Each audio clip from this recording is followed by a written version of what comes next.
Good day, everyone. Many of us, I think, are familiar with Viktor Frankl's book, Man's Search for Meaning, a true story of his time as a prisoner in a concentration camp and the impact that this had on his life. I was struck recently by a quote from that book, which I share with you now. He wrote, "When we are no longer able to change a situation, we are challenged to change ourselves."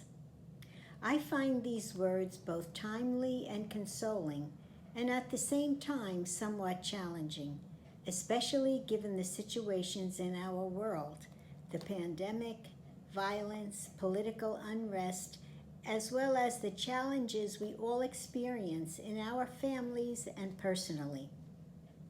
So many times, even when we pray about tough situations, we feel like we're between a rock and a hard place, and that definitely could be the reality.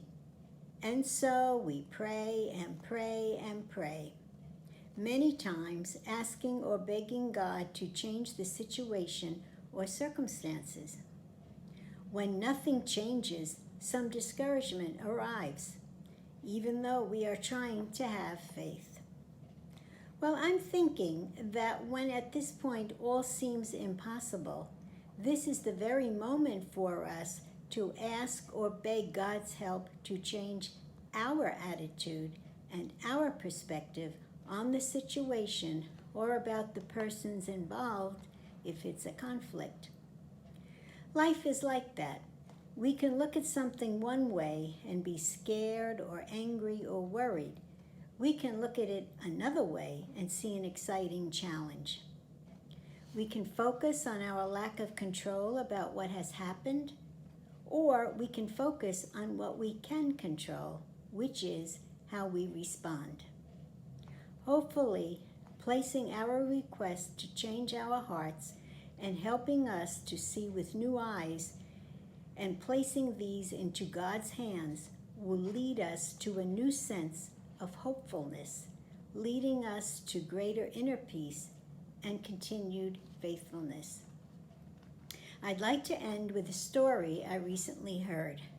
The point being that nothing is completely as it seems, and always be ready for a new perspective about a painful situation. There was a man who was suffering a lot of pain in 3 places in his body. And so finally, after trying a lot of things on his own, he decided to go to the doctor. So he goes to the doctor and he says, "Doctor, when I do this, I have so much pain. When I do this, I have so much pain. And when I do this, I have so much pain." So the doctor looked at him and he thought a moment, he paused and he said, "Sir, you have a broken finger." So with that happy thought, I say, God bless. Have a wonderful day.